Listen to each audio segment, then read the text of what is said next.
Hi Heart and Hand, this is Miss Amber.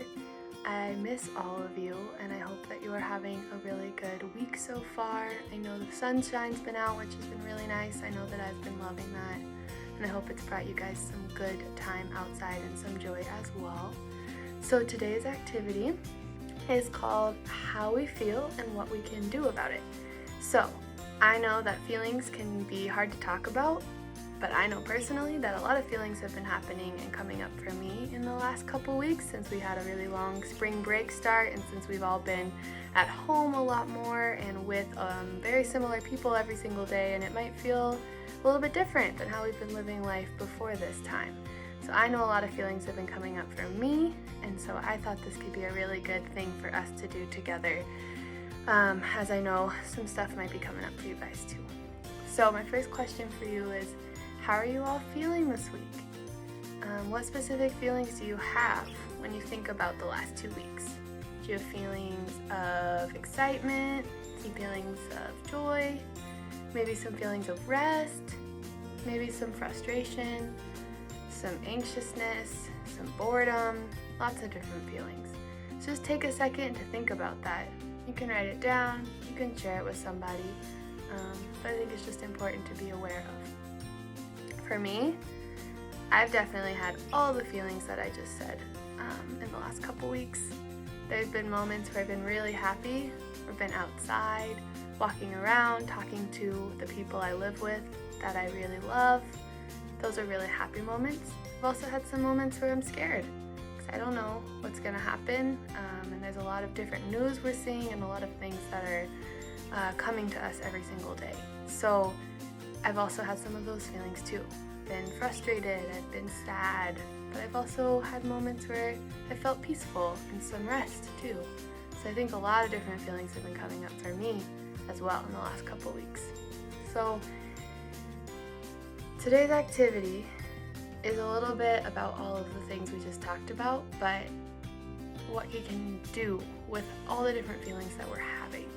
So I know especially when we're feeling bored or we're frustrated or we're anxious or we're disappointed, it can be hard to have positive reactions to those things.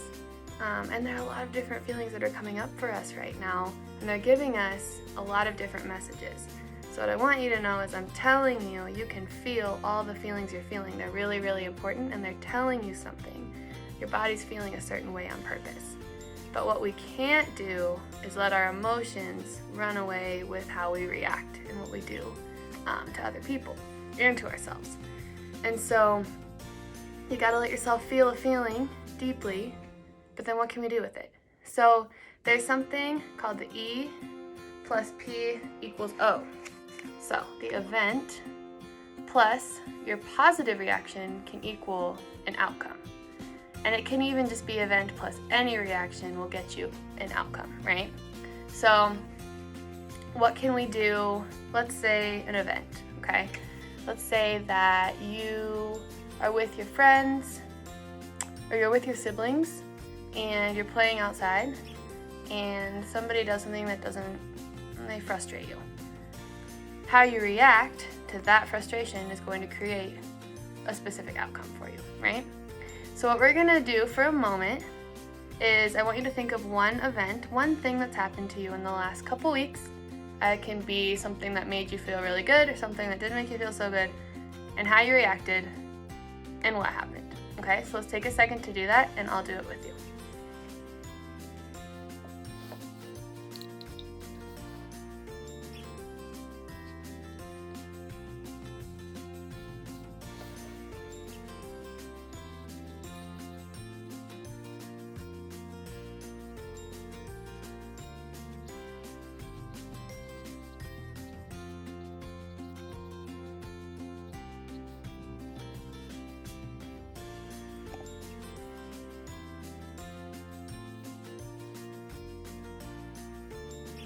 Okay, so take a second to finish up, whether you're drawing or writing, and I'll share with you what I've come up with. So I know it's hard to read all of this, but an event that happened for me is getting lots and lots of information about the what's going on in our world right now with the virus and with people's work and with our families, and I was getting way too much information at one time, and I got stressed out and I kind of shut down. So my outcome was I didn't feel very good. I felt kind of alone. So the next thing I want you to do is, if you had a similar kind of situation like me and it went, you didn't feel very good at the end, what's a way you could have reacted more positively? And what do you think the outcome would have been? So take a second to think about that.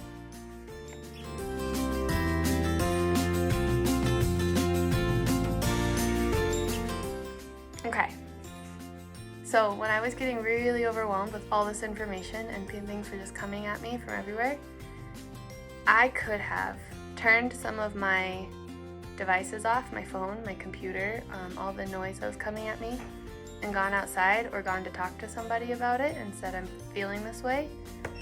And I probably would have, instead of feeling alone, probably would have felt connected, and I might have felt a little bit more peaceful about it. So this is a really cool equation, you can say, to think about when you're having a lot of feelings, thinking about what's going on, what kind of response you can have, and what will happen. So, what are some things that you can do to respond positively?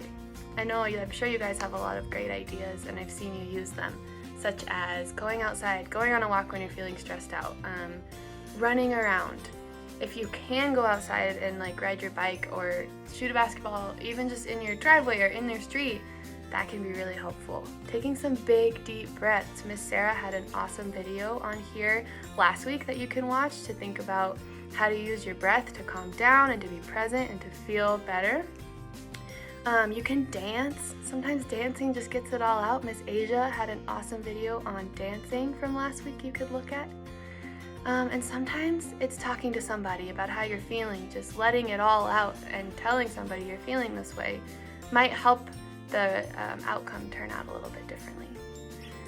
So what I want to do next is something about ourselves, because our feelings are really real and how we experience them is really important, and how we think about ourselves right now is really important as we're going through all of this different stuff.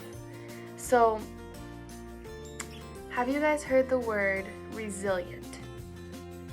Resilient is the ability to be strong or to recover from a hard situation quickly.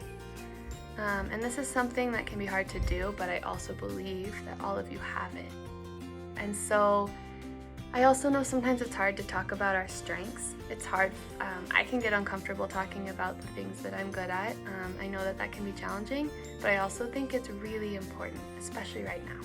So what I'm going to ask you to do is to get out a piece of paper, a blank piece of paper. And at the top, you can write the words, I am. Okay, like that. I am. And then you can decorate it however you want it to be. This is yours. This is going to be your creation, your piece of work. But you can decorate it now or you can do it later. And next, what I want you to do is to write down 5 different strengths that you have inside you and that you are. And I want you to draw a picture or something that makes you feel that way. Maybe it's an activity you do that makes you feel that strength. For example, if you have a strength, if you're really athletic and that's super empowering for you, you could draw the sport that you really like to play next to it.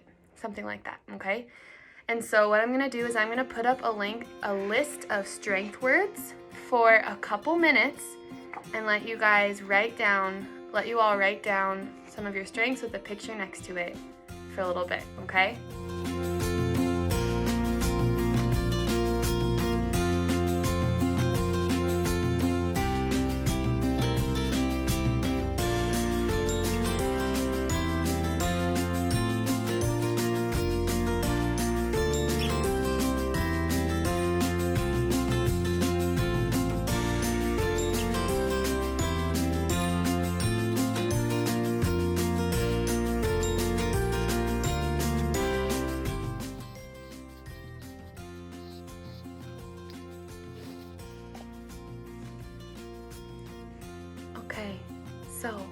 I know you may still be working on it, and that's wonderful. Continue to work on it, decorate it as you would like. I'll show you mine.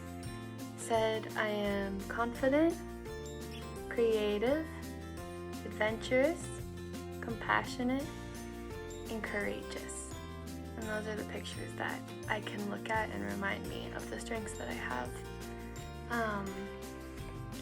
You guys can keep this, you can hang it up, you can put it in a safe place that you can look at it, but remembering your strengths and what makes you unique and wonderful and brave is really important, especially when we're going through challenges and we have a lot of emotions coming up and we're working to understand them and to feel them and to try to react to them in a way that is good for us. So I cannot wait to see all of you again. I miss you all. I hope that you're doing well, and I want to leave you with a little poem. In case no one told you today, you are beautiful, you are loved, you are needed, you are alive for a reason. You are stronger than you think. You are going to get through this. I'm glad you're alive. Don't give up. All right, I will see you all later. Be well.